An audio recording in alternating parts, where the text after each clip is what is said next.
Assalamualaikum warahmatullahi wabarakatuh. Perkenalkan, nama saya Ernawati, NIM 140141908. Selanjutnya, saya akan melanjutkan presentasi dari kelompok saya, yaitu mengenai diksi ragam bahasa ilmiah. Yang pertama yaitu ada pengertian diksi. Nah, apa sih pengertian diksi itu? Teman-teman harus tahu. Diksi ialah pilihan kata. Pilihan kata merupakan unsur-unsur yang sangat penting, baik dalam dunia karang-mengarang maupun dalam tutur kata setiap hari.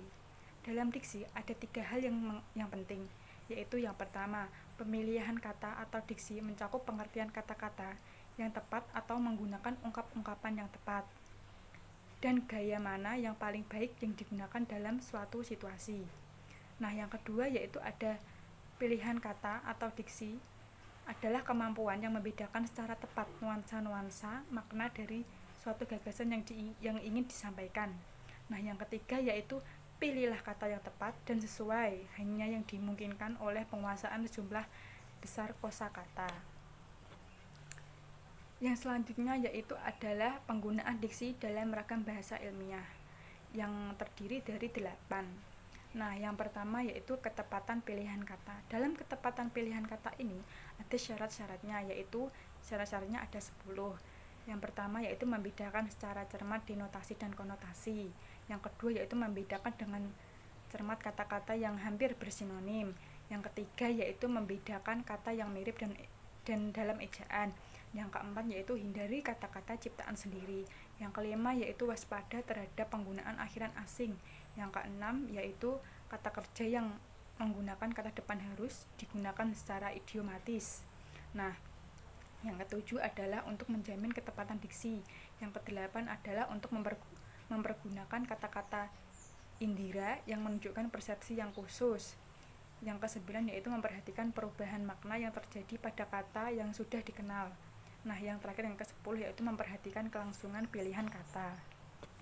Nah, yang kedua yaitu ada kesesuaian kata. Nah, kesesuaian kata maksudnya adalah penggunaan atau pilihan kata yang disesuaikan dengan suasananya, seperti formal ataupun non-formal. Syarat-syarat kesesuaian diksi yaitu sebagai berikut. Yang pertama yaitu bahasa standar. Nah, yang kedua yaitu bahasa substandar. Nah, bahasa standar atau bahasa baku adalah semacam dialek dalam kelas yang dibatasi sebagai tutur dari mereka.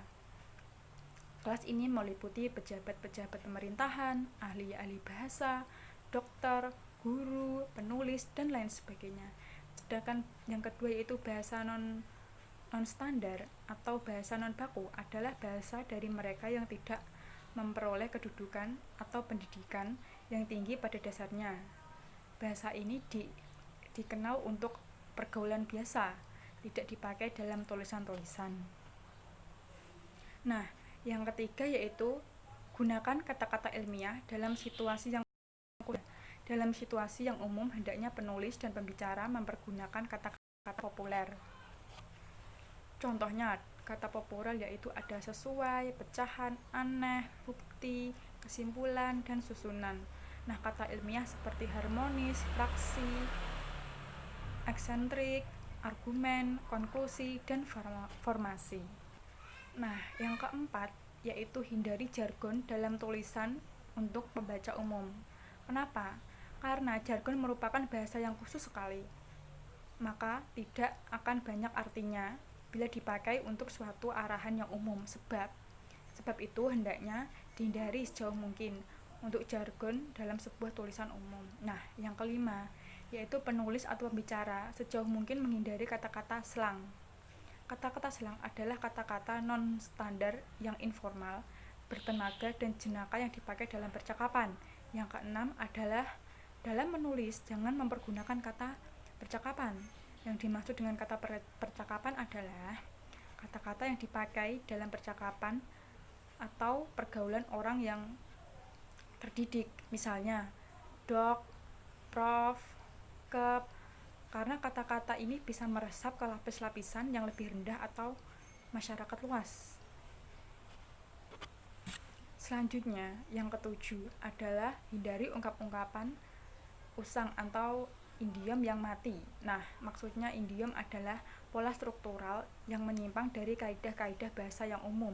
Misalnya, Seorang asing yang sudah mengetahui makna kata makan dan tangan tidak akan memahami makna seperti makan hati, makan garam, dan lain sebagainya.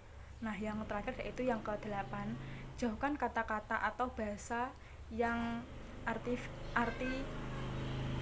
Nah, bahasa artifisial adalah bahasa yang disusun secara seni. Contoh artifisial, ia mendapat kepak sayap kelelawar dan guyuran sisa hujan dari dedaunan karena pada kemuning. Nah, dalam ungkapan biasa bisa diungkapkan seperti ini. Ia mendengar bunyi sayap kelelawar dan sisa hujan yang ditiup angin di daun. Baik, sekian presentasi dari saya. Mohon maaf apabila kurang tepat. Untuk materi selanjutnya akan dilanjutkan oleh rekan saya. Wassalamualaikum warahmatullahi wabarakatuh.